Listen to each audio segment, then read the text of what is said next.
प्रणाम मिथिला। हम एकटा बाबा हरिहरनाथ के गीत लऽ कऽ एलहुँ हेँ। आशा करै छी जे सब गोटा के नीक लागत। बाबा हरिहर नाथ सोनापुर में हो रंग खेले।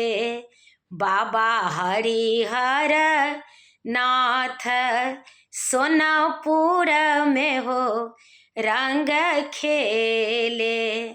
बाबा हरिहर नाथ बाबा हो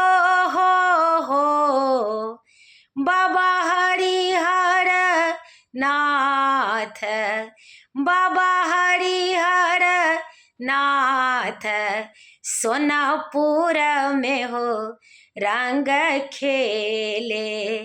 बाबा हरिहर नाथ सोनापुर में हो रंग खेले।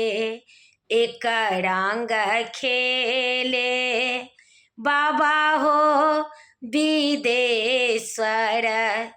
एक रंग खेले बाबा हो विदेश्वर।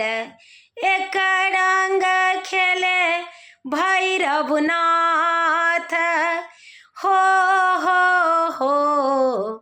एक रंग खेले भैरवनाथ सोनापुर में हो रंग खेले। बाबा हरिहर नाथ सोनापुर में हो रंग खेले। एक रंग खेले बाबा हो कपिलेश्वर।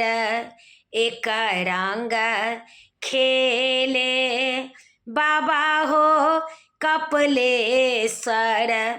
एक रंग खेले भैरवनाथ हो एक रंग खेले भैरवनाथ सोनापुर में हो रंग खेले। बाबा हरिहर नाथ सोनापुर में हो रंग खेले। एक रंग खेले बाबा हो कुशेश्वर। एक रंग खेले बाबा हो कुशेश्वर। एक रंग खेले भैरवनाथ हो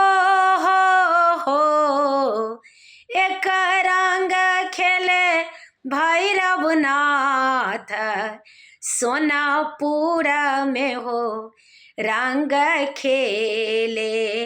बाबा हरिहर नाथ सोनापुर में हो रंग खेले। बाबा हरिहर नाथ बाबा हो बाबा हरिहर नाथ बाबा हरिहर नाथ सोनापुर में हो रंग खेले। बाबा हरिहर नाथ सोनापुर में हो रंग खेले।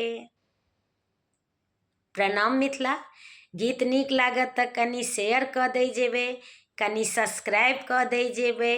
हम रंजू मिश्रा अहमदाबादसँ समस्त देशवासी के प्रणाम करै छी।